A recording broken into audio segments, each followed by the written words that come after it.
Hey guys, welcome back. I'm Emily Jean if you're new here, and today I'm going to be sharing some of my favorite quotes from the house in the Cerulean Sea.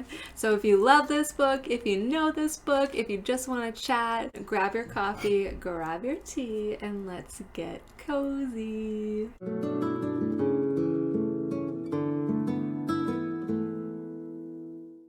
Okay, so if you don't know already, I loved this book. 5 stars, one of my favorite reads so far of the year. I was gonna do a full book review, but I said, you know what? I'm just gonna share some of my favorite quotes. I recently started tabbing books. This is a library book, so I didn't use actual tabs, just little slips of paper. And so far, I've just been tabbing favorite quotes, so I figured I might as well share those ones with you. I do want to give you a little spoiler warning. I'm not going to specifically spoil any of the plots, but I'm thinking some of the quotes near the end may give you a little heads up. So if you don't want this one, this might not be the video for you, but come back once you've read it because it's so beautiful. It's so heartwarming. It's magical realism. Just a teeny bit of info if you're curious and you are going to stick around but you haven't read it. There is a school on an island, which is actually an orphanage, that houses magical children. And these magical children are not necessarily accepted by mainstream humans, and they're kind of on the outskirts of society. Linus is our main character, and he's from the department in charge of magical youth. He's going to this orphanage to kind of review and give an assessment if the headmaster of the school is of sound mind, if the children are safe. So he's going to this school to see. And what happens after that is just beautiful, all types of love, all types of coziness, all types of learning and growth. And I really, really liked how this book touched on human nature and specifically how we deal with fear and how we deal with things that we're uncomfortable with, of things that are different than us, of situations we don't understand. So that's definitely some of the quotes that resonated with me the most were about fear. So let's dig into it and get to the first quote. Okay, so this is on page 65 of the hard book. Linus and Mrs. Chapplewhite, who's the sprite of the island that the orphanage is on, are driving through town, and Linus is noticing that the people are pretty cruel and judgmental when it comes to the children. And he says, "Why are they like this?" Miss Chapplewhite says, "I don't pretend to know the minds of men," she said, hands tightening on the steering wheel as a woman on the sidewalk appeared to shield her chubby, squawking children away from the car.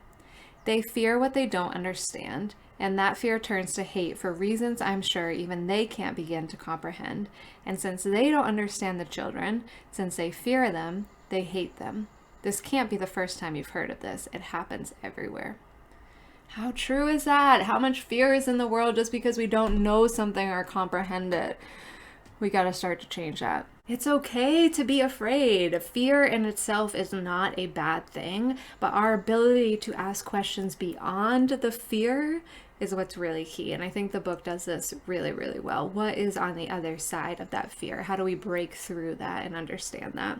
Okay, so next quote. The next quote is on page 105, and this is when they are, it's just a moment when all of the kids are talking about what they've learned from the day, the biggest lesson that they've learned.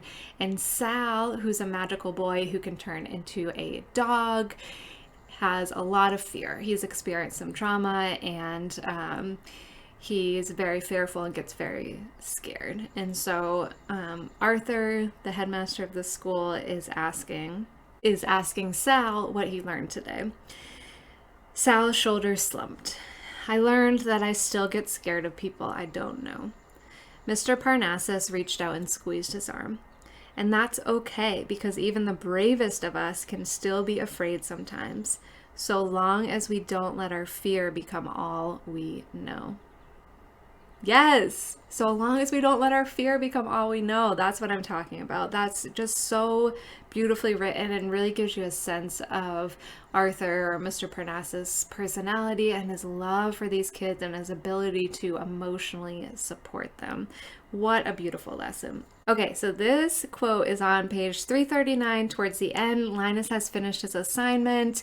He has fallen head over heels in love with Arthur, with the children, with the island, and he's not even admitting it to himself fully.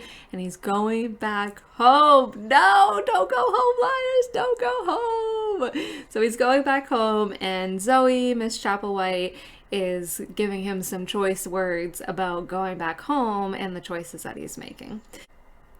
Let me tell you something, Linus Baker, she said, hands clenched on top of the driver's door. There are moments in your life, moments when chances have to be taken.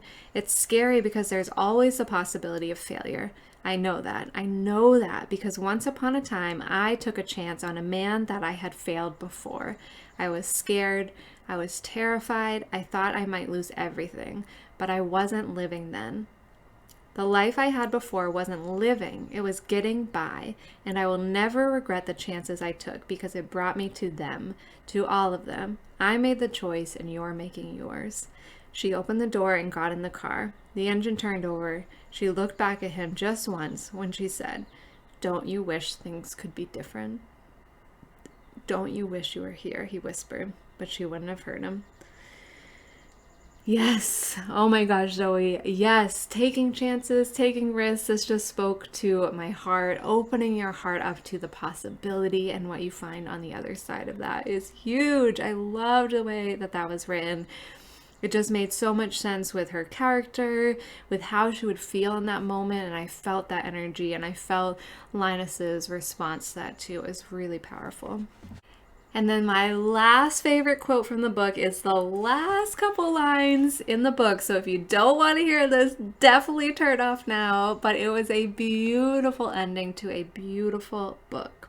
This is Linus talking to himself. Sometimes, he thought to himself, in a house in a cerulean sea, you were able to choose the life you wanted. And if you were of the lucky sort, sometimes that life chose you back. How beautiful. So heartwarming. So heartwarming. Okay, so those are my 4 favorite quotes. I think 4 from House in the Cerulean Sea. I'm sure there are more. I'll get better at tabbing. Let me know if you had a favorite quote from this book, if you saved it. Thank you so much for watching another video, and I will see you guys very soon. Bye.